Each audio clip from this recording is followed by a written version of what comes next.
সামনেই ভাইফোঁটা, আর ভাইফোঁটার দিন চিকেন ছাড়া চলে?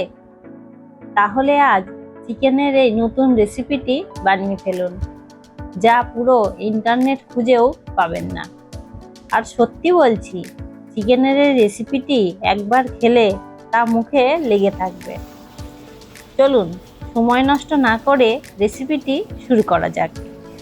আজ রান্না করব মাংস। তার জন্য আমার লাগবে 1 কেজি মাংস, সঙ্গে 200 গ্রাম কুচনো পেঁয়াজ, 2টো বড় সাইজের রসুন, 2 থেকে 1 ইঞ্চি মতো আদা আর আলু। প্রথমে কড়াইতে তেল গরম করে আলু ভেজে নেব। আলুগুলো ভাজা হোক, ততক্ষণে মশলাগুলো তৈরি করে নিন। আদা রসুন বেটে নিন। মাঝে মাঝে আলুগুলো উল্টিয়ে পাল্টিয়ে দিন, তাতে করে সব দিক সমানভাবে ভাজা হবে। এবার 1 চামচ জিরে, 4 থেকে 5টি শুকনো লঙ্কা, 10 থেকে 12টি কাঁচা লঙ্কা বেটে নিন। এখানে একটা কথা বলে রাখি, আপনারা লঙ্কাটা আপনাদের টেস্ট অনুযায়ী দেবেন। ততক্ষণে আলু ভাজা হয়ে গেছে। এবার আলুগুলো তুলে নেব। আলু একটু লাল করে ভেজে নেবেন।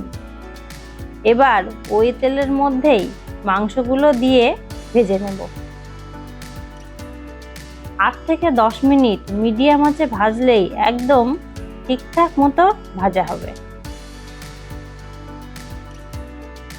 কালার যখন চেঞ্জ হয়ে আসবে, তখন বুঝবেন মাংস ভাজা হয়ে গেছে।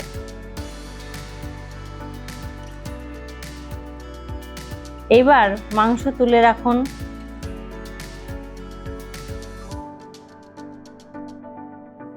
তারপর কড়াইতে আরো কিছুটা তেল দিয়ে দিন। তেল গরম হলে ফোড়নের জন্য তেজপাতা, শুকনো লঙ্কা, দারচিনি, লবঙ্গ আর এলাচ দিয়ে দিন। ফোড়ন থেকে যখন সুন্দর গন্ধ বের হবে, তখন কেটে রাখা পেঁয়াজগুলো দিয়ে ভেজে নিন।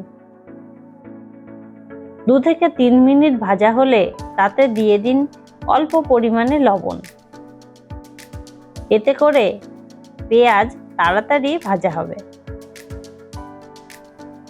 এবার পেঁয়াজ যখন একটু ভাজা ভাজা হয়ে যাবে, তখন দিয়ে দেবেন আদা রসুন বাটা। আদা রসুনের কাঁচা গন্ধটা চলে গেলে তারপর দিয়ে দেব লঙ্কা ও জিরে বাটা। এবার একটু জল দিয়ে 2 থেকে 3 মিনিট সব মশলাগুলো ভালো করে কষিয়ে নিন এবং তারপর দিয়ে দিন লবণ, হলুদ, ধনে গুঁড়ো, কাশ্মীরি লঙ্কা গুঁড়ো আর গ্রেট করে রাখা টমেটো। এখন মশলাটা ভালো করে কষিয়ে নিন যতক্ষণ না তেল ছেড়ে আসছে।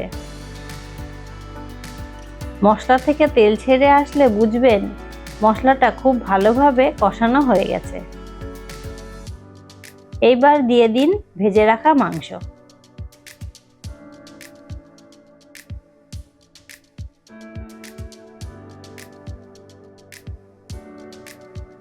মাংস 5 থেকে 7 মিনিট কষিয়ে নিয়ে অল্প পরিমাণে জল দিয়ে সেদ্ধ হতে দিন।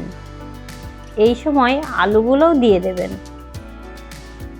তাহলে মাংসের সঙ্গে আলুটা খুব ভালোভাবে সেদ্ধ হয়ে যাবে এবং মাংসের মশলাটা আলুর মধ্যে খুব ভালোভাবে ঢুকে যাবে।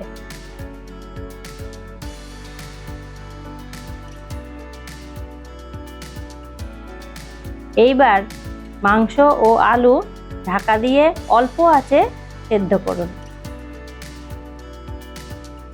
জল শুকিয়ে যখন মাংস ও আলু পুরোপুরি সেদ্ধ হয়ে যাবে, তখন একটু ছড়িয়ে দিন কেশরি মেথি এবং খুব ভালোভাবে মিশিয়ে নিন। আপনারা যদি মনে করেন কষানো মাংস খাবেন, তাহলে এভাবেই রেখে দিন, ঝোলের জল না দিলেও চলবে। আর যদি মনে করেন ঝোলের জল দেবেন, তাহলে এই সময় জল দিয়ে দিন। এবং এখানে অবশ্যই গরম জল ব্যবহার করবেন।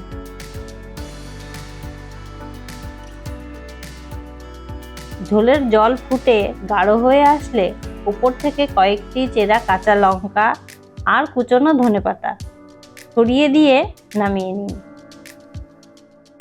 এবার পরিবেশন করুন গরম ভাত বা রুটির সাথে। এই রেসিপিটিতে নেই কোনো গোপন মশলা, নেই কোনো জাদু, আছে শুধু যত্ন আর ভালোবাসা, যা ভাইফোঁটার দুপুরকে আরও স্পেশাল করে তুলবে। যদি আজকের এই রান্নাটা আপনার মন ছুঁয়ে যায় তাহলে একটা লাইক দিন আর সাবস্ক্রাইব করে পাশে থাকুন, কারণ এমনই সহজ ও স্বাদে ভরা ঘরের রেসিপি নিয়ে আমি আবার আসবো।